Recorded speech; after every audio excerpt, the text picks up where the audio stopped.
அதுக்கு வந்து ஃபஸ்ட்டு எண்ணெயை வந்து கடாயில் ஊற்றிட்டு இப்போ கடுகு உளுத்தம் பருப்பு போட்டுக்கலாம். கடுகு உளுத்தம் பருப்பு பொரிஞ்சதையும் இதில் வந்து பச்சை மிளகாய் 3 பச்சை மிளகாய், ஒரு 10 கருவேப்பிலை, கடலைப்பருப்பு, ஜீரகம், வெங்காயம் இதையும் இப்போ நம்ம போட்டுக்கிறோம் ஒவ்வொன்றா. இப்போ வெங்காயத்தை போட்டுக்கலாம்.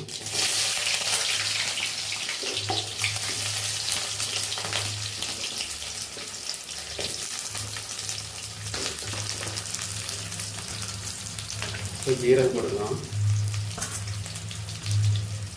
கடலைப்பருப்பு இதோடய சேர்த்து போட்டுக்கலாம்.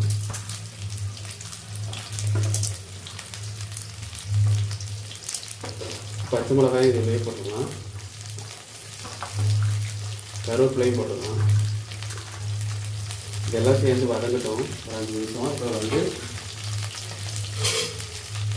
கிளறி விட்டுக்கலாம்.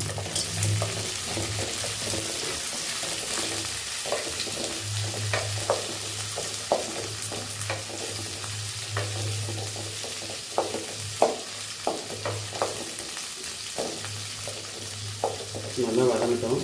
வதங்கி அதுக்கப்புறம் காய சேர்த்துக்கலாம்.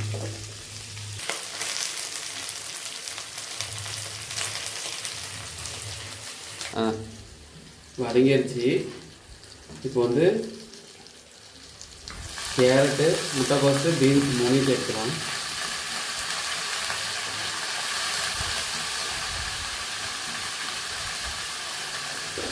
எல்லாமே 1/4 கிலோ எடுத்துக்கிறேன்.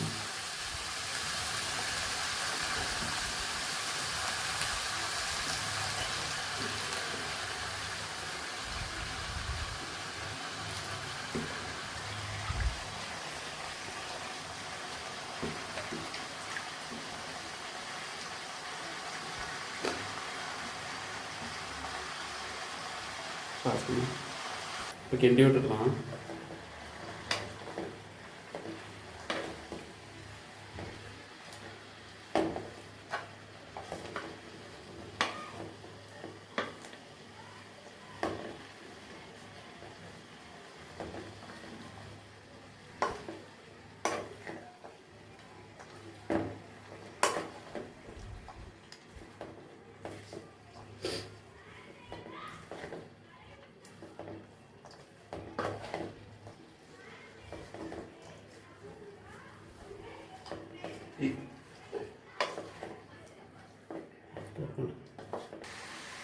பாசிப்பருப்பு எடுத்து வைக்கிறேன். அதையும் இதோடய போட்டு வேக வச்சுக்கலாம்.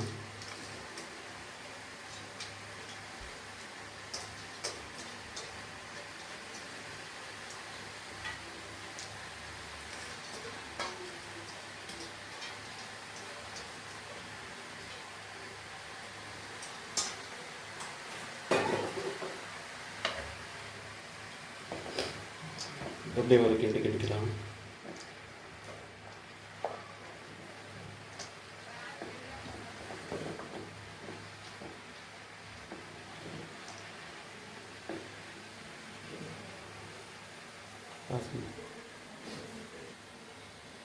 தேவையான அளவு உப்பு போட்டுக்கலாம். உப்பு போட்டு இது மூடி வச்சுட்டு வெந்தோட்டி நான் அப்புறம் உங்களுக்கு காட்டுறேன்.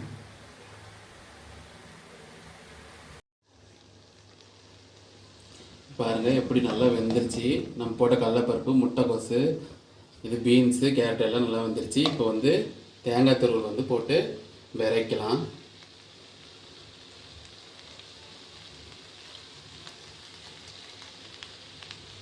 அதை கிண்டி விட்டுக்கலாம்.